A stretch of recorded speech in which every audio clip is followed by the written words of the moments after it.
بعد فأعوذ بالله من الشيطان الرجيم بسم الله الرحمن الرحيم قل جاء الحق وزهق الباطل إن الباطل كان زهوقا صدق الله المولانا العظيم অধ্যকার প্রিয় উপস্থিতি ঢাকা মহানগর পশ্চিম ছাত্র জমিয়ত কর্তৃক আয়োজিত আজকের এই বিজয় র্যালি উপস্থিত রয়েছেন বাংলাদেশ ছাত্র জমিয়তের তুখোর রাজনৈতিক নেতা, রাজপথের লড়াকু সৈনিক, বাংলাদেশ ছাত্র জমিয়তের সম্মানিত সাধারণ সম্পাদক ও আমার সামনে উপবিষ্ট ঢাকা মহানগর পশ্চিমের সম্মানিত উপস্থিতি।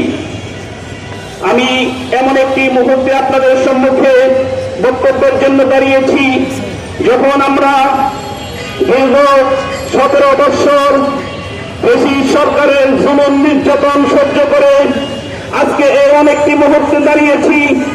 এই সময়ে আমাদেরকে ইসলামের বীজ বপন করার জন্য ময়দানে থাকতে হবে। ইসলামের বীজ বপন করার জন্য আমাদের সকলকে কাঁধে কাঁধ মিলিয়ে কাজ করতে হবে।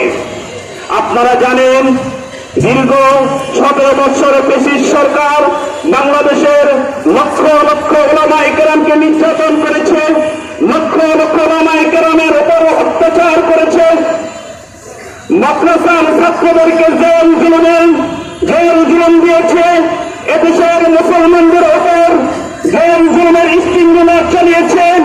আপনারা জানেন দীর্ঘ 17 বছর ফ্যাসিস্ট সরকার আমাদের মা বোনদের উপর অত্যাচার করেছে, মুসলমানদের ঈমান ইজ্জত নিয়ে তারা ছিনিমিনি খেলেছে।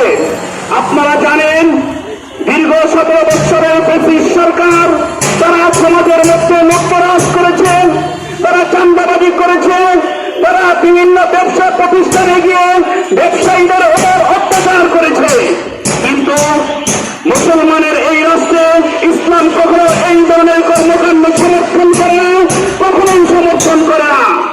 এই উপস্থিতি আমি বলতে চাই আগামীর বাংলাদেশ হবে জমিয়তে উলামা ইসলামের বাংলাদেশ। যেই বাংলাদেশে থাকবে না কোনো অত্যাচার, থাকবে না কোনো জুলুম নির্যাতন, একটি মানুষও অন্যায়ভাবে নিপীড়িত হবে ইনশাআল্লাহ। তাই সেই লক্ষ্যে আমাদেরকে জমিয়তে উলামা ইসলামের ছায়াতলে আসতে হবে, আমাদেরকে ইসলামের জন্য কাজ করতে হবে, আমাদের রক্ত টেনে দিতে হবে ইসলাম নামক বৃক্ষের গোড়ায় যতক্ষণ না পর্যন্ত বাংলার জমিন ইসলাম কায়েম হয়। প্রিয় উপস্থিতি, আমরা যদি আজকে ময়দানে কাজ না করি তাহলে আমাদের যেই জায়গাগুলো রয়েছে সেই জায়গাগুলোতে আবারও ফ্যাসিস্ট সরকার এসে বসবে, তারা আবারও উলামায়ে কেরামদেরকে জুলুম দিবে, উলামায়ে কেরামদেরকে জেলবন্দি করবে, হক কথা বলা যাবে না। এজন্য আল্লাহ রাব্বুল ইজ্জত কুরআনুল কারীমের মধ্যে বলেছেন কুল জাআল হক ওয়া যাহাকাল বাতিল, যখন হক আসবে তখন বাতিল পলায়ন করতে বাধ্য হবে ইনশাআল্লাহ। প্রিয় উপস্থিতি, আজকের এই অনুষ্ঠান থেকে আমাদের সকলকে প্রতিজ্ঞাবদ্ধ হতে হবে, ইসলামের জন্য আমাদেরকে ঐক্যবদ্ধ হয়ে লড়াই করতে হবে ইনশাআল্লাহ। আগামীর বাংলাদেশ ইসলামের বাংলাদেশ হবে, আগামীর বাংলাদেশ মুসলমানদের বাংলাদেশ হবে, আগামী বাংলাদেশ কোরআনের বাংলাদেশ হবে, আগামী বাংলাদেশ জমিয়তে উলামা ইসলামের বাংলাদেশ হবে। সম্মানিত উপস্থিতি, আজকের এই অনুষ্ঠান থেকে আমি একটি ভাষা ব্যক্তহীন কণ্ঠে বলতে চাই, যারা এখনো চাঁদাবাজিতে ব্যস্ত রয়েছে, যারা এখনো ফুটপাতে যে দোকানদাররা থাকে তাদের কাছ থেকে চাঁদা তোলে, ওই রিক্সার থেকে চাঁদা নেয়, বিভিন্ন ব্যবসা প্রতিষ্ঠান থেকে চাঁদা তোলে, তাদেরকে হুঁশিয়ার ও সাবধান করে দিয়ে বলতে চাই বাংলাদেশে এখন আর সেই পরিস্থিতি নাই।